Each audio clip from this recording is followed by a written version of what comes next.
Hello my beautiful muglets. Today we're doing stage 4 of Heavenhold Tower. This is like the nightmare version of normal tower. This is a very unique stage in that almost nothing works. I think I found something that works though, as you can see from that chain lightning there. I've already been trying this stage for like half an hour before I even started to record. I just figured this is the weapon that might be able to do it. And this weapon I believe you could have only gotten either if you got it from Gacha or the Guardian Pass thing, but you have to buy that. So strictly F2P players probably won't have it. But yeah, as you can see, you can hit all these ghosts. Those were never really a problem with like Tenia, but as you can see there, he actually hit all 5 of them because it changed to 5. So I thought, damn, maybe we can finally do this. However, that proved to be a lot more difficult than it looks. The ghosts, you know, will eventually die, but that slime, like if you get hit by that slime like once, at least my level 51 knight there is almost dead. You might be able to do it with Rachel as well because her final bullet is longer range than the rest. Her basic attack can't hit the second room enemies. Okay, and here we die. This is actually a voiceover. I completed this stage about 3 days ago or something, and I'm just now getting to it. I was so angry doing this stage, and so we're gonna have a little montage here. This recording is almost an hour long. Because that's how long it took me after I started recording to finish it. So here's a montage of deaths. Dead, dead, dead, dead. And you know, even once it's only the slime, you're not in the clear. So here's me trying with our level 53 Rachel. She is actually almost maxed in the meantime, so you know, I may have tried a little bit more, but I didn't try that many times with her because she just took a lot longer due to the fact that she has to really slowly kill the second room enemies, which you'll see here in a second. You'll see that all but her last bullet won't be able to reach that last one, and it just takes so long. Yeah, you can see that here. Also, the ability doesn't hit. And yeah, it's a little bit hard because you have to avoid those things as well. Maybe I get it this time. There's the last bullet, does 344 damage, and they have like 5,400. So you can imagine it took a while. And then when I just instantly die on the last room anyway, it's like, I'll just keep trying with Knight. She is very squishy as well, so you have to be a lot more careful. Something I do want to talk about real quick, pretty much right before recording this, I actually do not equip these cards, but you can see here 8% attack on enemy kill. Those cards stack up to 55% attack each. So by the time you actually get to that room, they're gonna die really quick. I didn't use those, unfortunately. I didn't know they were that powerful, and I just kind of figured there was a timer on that, but apparently there's not. They are incredibly good cards. I just used HP cards so I could take maybe one more hit. So this would have been a lot easier with those. Objection. I have to interject here. This is the next day actually, in the middle of editing. Since recording this video, I actually went and tested that attack on kill card because I was a little suspicious of those claims.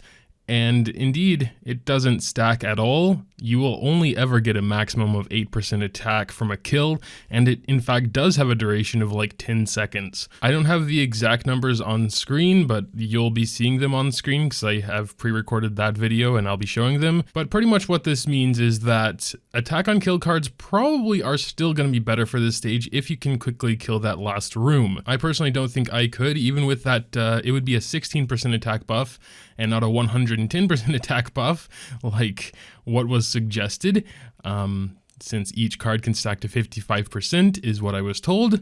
That is completely wrong. So you'll have a 16% attack buff for like, I guess 7 seconds, because you know, it takes a few seconds to walk to that room and start firing. Personally, I'll mostly just be sticking to the 5 and 5% attack cards for pretty much everything, and I guess they will have their niche use cases, but like even for a lot of PvE content where there's a boss at the end, you're not going to have the attack buff for most of that boss fight because it takes several seconds to run down that long hallway.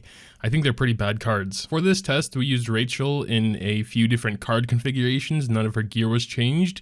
In between, we fire one bullet to look at the damage, and then of course kill a bunch of enemies and look at the damage then. And there was only ever one change, either the non-activated damage or the activated damage. No stacks were happening. You can actually see the little attack buff icon below her, and you can see it disappear after approximately 10 seconds. Unless of course she kills someone within that time, then the timer resets. The first configuration is with two 8% on kill cards, And you can see the damage here before the buff, after killing one enemy, and after killing several enemies within the span of a few seconds. We were on a very easy stage here to test. We did take one of those cards off to make sure that at least they stack, and in fact they do, and then we can compare it to two 5% attack cards. Indeed, you are doing a decent amount of damage more with the 8% attack on kill cards, but that's not constant, especially for anything with tanky bosses, and obviously completely useless in PvP. At least Arena. They might see some use in Coliseum. But yeah, I suppose that's actually it. Tangent over.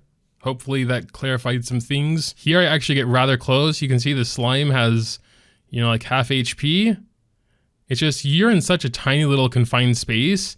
And yeah, that's another thing. That's another really annoying thing. The damage from that slime's AoE doesn't end until the red circle goes away. So typically, you know, after the thing explodes, it's like, yeah, I'm in the clear. That's how it is with like everything else in every other game. Dead. It's also super annoying that if you run to try and avoid, you bump off there. Yeah, you're just in such a tiny little space. And you see that? It's such bullcrap. I hate it. Even watching it back, I hate this level. Oh yes, this run. I got really close here. I remember this one out of the like 100+ runs. I was trying to kill this because I kept getting like stuck on walls. Like you can see here, I tried to move out of the way, not there. It's probably his next AoE. Yeah, like that was really close by itself. We have like one hit, but then you can see this. Yep. You see, I got stuck. There's no way I would move my joystick a little bit and stop moving it. The wall just stopped me for a second for enough of a time that I get hit by it, even though I'm sure I was mashing that joystick all the way. That was another thing that pretty much infuriated me because it's like, it's not even my fault. I'm just getting stuck on walls. Here's another really good example of the bouncing thing. Bounce right off the wall because I like dashed into it. I guess that's my fault, but it's like you have to run away pretty quickly. So yeah, it's like... It's just really frustrating, man. And here's another good example of that AoE lasting way too long. You can see that, like, it had exploded already, man. Here I got hit by one of the back balls, so I just let them kill me.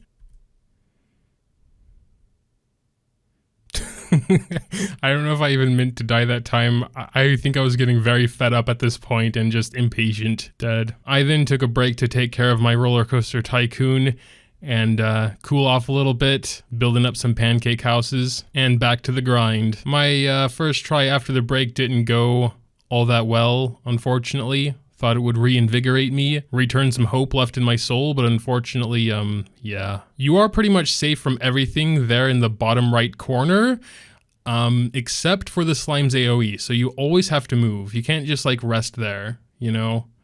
And the slime's AoE is strong. It's really strong. And I believe this was the winning run.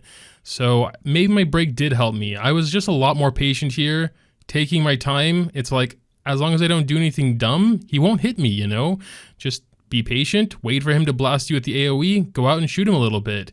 I actually didn't even bother doing the skill anymore at this point, because it's like, that you're pretty vulnerable while doing the skill. You can't even cancel it, you know? You just have to stay there and try and shock them for a while. And the damage it provides is okay, pretty good, but patience is king. Haste makes waste. Just, you know, basic attack him. Learn to see the rhythm. I mean, sometimes he does like double AoE, which is scary. He didn't really do that here, it looks like, though, but sometimes he was doing double AoE. It was yeah. I honestly didn't really feel good after beating him. I just felt like disgusted that I had just wasted like, okay, I did a little dance there. Apparently I was pretty happy. But yeah, man, it wasn't fun, I have to say. Perhaps I was using the wrong gun. I just couldn't think, like I looked through a lot of my weapons and I just couldn't really think of any that would do the trick besides that one. But yeah, we were able to do 5 through 9, and then on stage 10, there was a double slime boss. That gave us a ton of trouble, but we were able to beat it, and now we're stuck on floor 15, which is pretty much the same story as floor 4 was. They're like, you need ranged, but then like in the next room, you kind of need melee. It's really annoying. Also kind of like that chapter 5 dojo side mission thing was, if you know what I'm talking about. Pretty annoying. One other quick thing I want to share with you, kind of like a little thanks. I mean, I'm not totally sure if this person just like recognized me and was like, yeah, I'll give you a free win, dude. It's cool. Rely. I would usually jump to the conclusion that they just have like connection issues, but I actually don't think that was the case because like they were doing something, getting up close and personal here. Yeah, they let me get 7 attack stacks, so that was pretty fun. Yeah, see, they shoot me just once. I really wanted to let the timer drop down to 0 to see if it'd be like a draw, but then they shot me, so I was like, okay, I'm gonna make sure you're not up to something fishy. Because Tia can practically one-tap Rachel, which was my 3rd, and I didn't really want to risk that. Also, this was something I did very early on that I never shared. You can see we're an entire kilometer outside the map. There was a story segment where this scammer lady bumped into us, and we went outside the map, so that was a pretty funny little glitch there. I don't think there's too much else to share, honestly. We just kept going just to see if we would run into something eventually. We were checking the map, and like we never hit anything, and I just kind of gave up after like 1,300 meters. I was apparently pretty bored. I guess that'll pretty much do it. Make sure to drop any thoughts in the comments down below. Leaving a like if you did happen to enjoy is always greatly appreciated as well. Thanks, as always, for watching, and until next time.